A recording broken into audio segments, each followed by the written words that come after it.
उत्तराखंड में निर्वाचन अधिकारी उत्तराखंड के डीजीपी प्रेस कॉन्फ्रेंस करें, क्योंकि उत्तराखंड में पहले ही चरण में 19 अप्रैल को मतदान होना है। क्या कुछ कहा जा रहा है, सुनते हैं।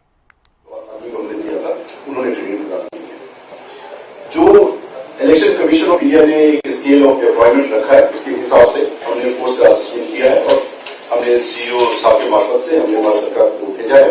अभी हमें फोर्स 20 कंपनी सीएपीएफ की मिली है एरिया डोमिनेशन के लिए, और जो अभी विभिन्न जनपदों में एरिया डोमिनेशन का कार्य कर रही है। मैं आपको यहाँ पर सिर्फ ये बताना चाहूंगा, करीब 40 से 42 हजार जो पुलिस पर्सनल है विभिन्न फोर्सेज के, और करीब 115 कंपनी सीएपीएफ की, और करीब 22 कंपनी हमारे स्टेट आर्म पुलिस फोर्स की, स्टेट आर्म पुलिस फोर्स जो हमारा पीएसी है या आईआईबी में, उनकी हम डिप्लॉय करेंगे।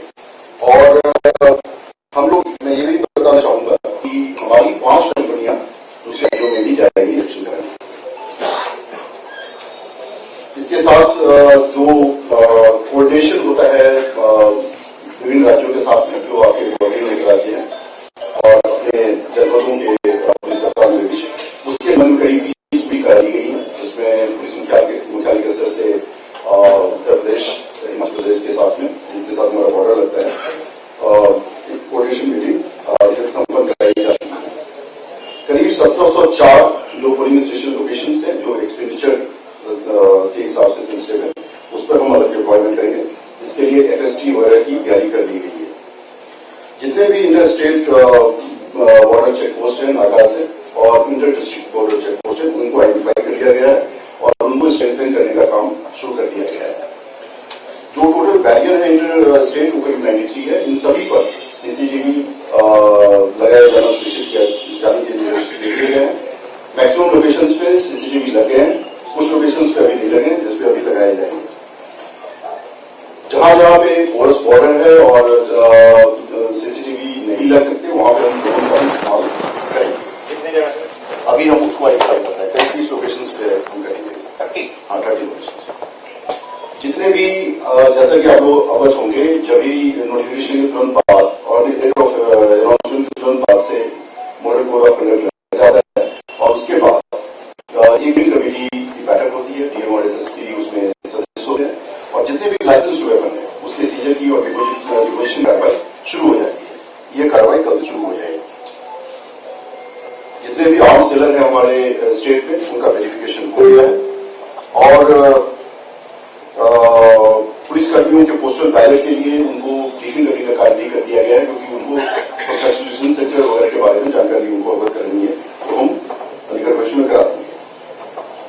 इसके साथ में व्यापक रूप से कम्युनिकेशन प्लान बनाया गया है। जैसा कि आप लोग अवगत हैं, उत्तराखंड एक पहाड़ी राज्य है। पहाड़ी राज्यों में क्या होता है, कम्युनिकेशन एक बड़ा चैलेंज होता है, जिसमें करीब शहरी एरिया को हमने आइडेंटिफाई कर दिया है।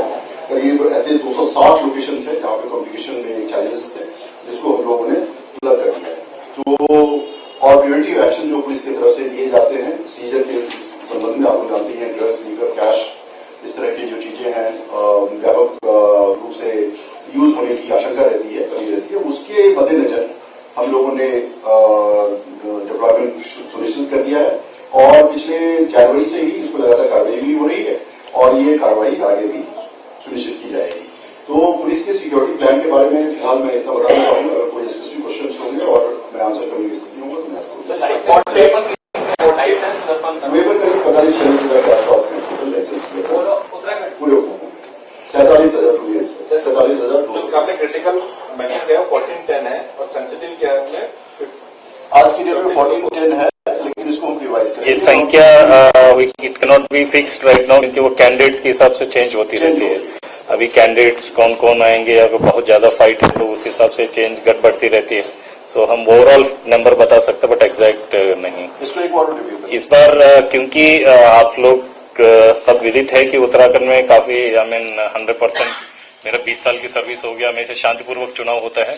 हमारे लिए चैलेंज है एक्सपेंडिचर मनी और लिकर, ये दोनों चैलेंज है इलेक्शन करने के लिए। माननीय चुनाव आयोग ने भी इस बार नया सिस्टम शुरू किया है, expenditure seizure management system, ESMS बोलते हैं। ये 5 राज्यों में पायलट किया गया है। इससे पहले जो असेंबली इलेक्शन में, उसको यहाँ पर लागू किए गए हैं। इससे पहले क्या था, डुप्लीकेशन होता था, पुलिस ने पकड़ी लिखकर, एक्साइज ने भी पकड़ी लिखकर, वो डुप्लीकेट फिगर्स जाता था। इस बार जहां पर मौके पर जो कांस्टेबल ने सीज किया है, सब इंस्पेक्टर ने, वहीं पर उसकी एंट्री एक बार होगी।